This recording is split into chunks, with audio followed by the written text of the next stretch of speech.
Hello, and welcome back to the Hubbard Family History, covering the Hubbard clan of Clay County, Kentucky. We plan to cover the Hubbard family from pre-800 Viking times to 2024, over 1,200 years of Hubbard family history. This week we're going to continue on Mamaw Hubbard's side, the Grays, finishing up the rest of the 11th great-great-grandparents. I'm going to watch a pre-recorded video that covers the rest of these, be the 13th generation back from my generation and all the grandchildren of Joe and Lena. So this is the video covering the rest of that generation. Okay, picking up right where we left off last week. I realized after going back through the video I'd left out a couple of people. One here is Edward Jackson. His father was Sir C.W. Jackson, Christopher Witham Jackson, we have no information on him. His mother, though, was Susan Johnson, born in March of 1579. in St. Dunstan, Middlesex, England, and died in 1638 in Middlesex County, England. I also skipped Frances Taft, and I think that's where I got the parent wrong there last week on John Gates.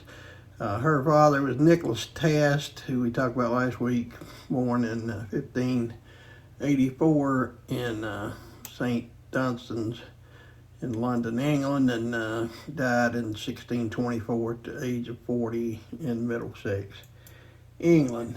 Also left out William Brockus. His father was Thomas William Brockus, born in 1590 in Surrey, England. According to this, died in 1697. Surrey, England, if that's right, he'd be 107 years old. So I think that's our first old man. His wife was Elizabeth Vanier, born somewhere around 1587 to 1590 in England, and died in England. His wife, Sarah Murray, Garrett Murray. Her father was Stuart Murray. We have no information on him. And his wife was Catherine Kingstone, born in 1600 in Towcester, North Hampshire, England. Also, I know last week we mentioned Edward Maxey here and his wife. We didn't have anything on him, but Elizabeth White. We do have her parents. Her father was Edward White, and her mother was Jane Conquest, born in 1622 in Virginia, and died in 1698 in Virginia. So pretty early arrival there. So we covered down the rest of these over to John Gates. So John Gates' father was Thomas Gates, Sir Thomas Gates, and he was governor of Jamestown, Virginia, and says he was an English discoverer of Bermuda. He's born in 1593 in High Easter, England, and died in 1660 in Norfolk, England. His wife was Elizabeth D.O. Whedon, born in 1600 in England, and died in 1672 in Jamestown, so came over to the United States there. Continuing on, John Gates' wife was Susanna Busby, and Susanna's father was Joseph Busby, born in 1608 in Peterborough, England, and died in 1690 in England. His wife was Hannah Catherine James, born in 1607 in Devon, England, and died in 1694 in England. So continuing on, Abraham Sublett, his father was Jean Sublett, I imagine, because he was born in 1619 in Ardennes, France, and died in 1680 in Henrico, Virginia. Abraham's wife was Susan Bryan.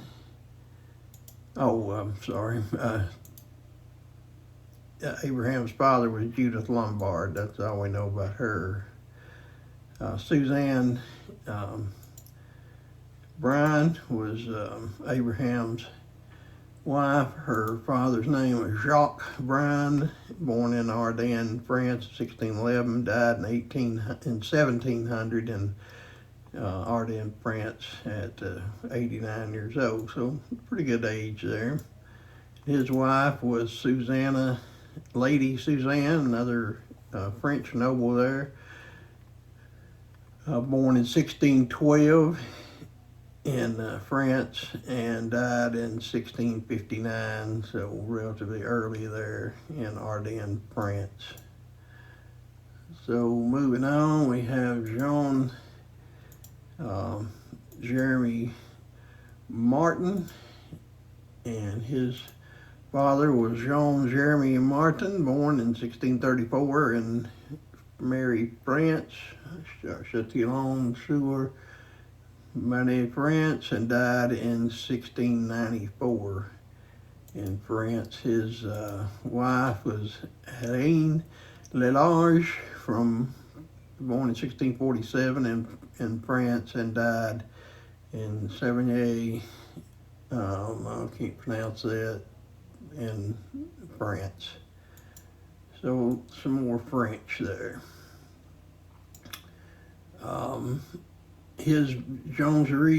Jean Martin's wife was Marie Archambault. Her father was Laurent Archambault, born in 1642 in France. So some more French here, but came over to the New World and died in April of 1730 in Quebec, Canada. So I think that's our first Canadian. Her father was Catherine Marchand, Laurent's wife, so that's all we know is her name. Then we have Daniel Faure or Ford. His father was Isaac Jean Faure, or Ford, born in 1624 in La Rochelle, France, died 31st of July 1699. So when this video comes out, that would have been 325 years ago he died, so in France. His wife was Marianne Faure, born in 1630 in France, and died in 1701 in Virginia. So she came over to the New World, I guess, apparently right after her husband died there, and moved over here.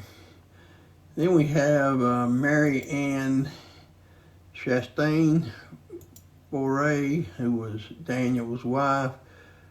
Her father was Jean-Francois Estienne Chastain, born in 1612 in Berry, France, and died in 1703 in Nancy, France. So that covers him.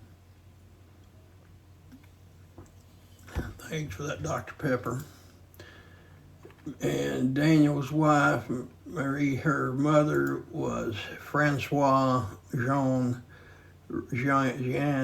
Renault, and that's all we know about her. So that's going to wrap up the 11th great-great-grandparents of my generation, all of us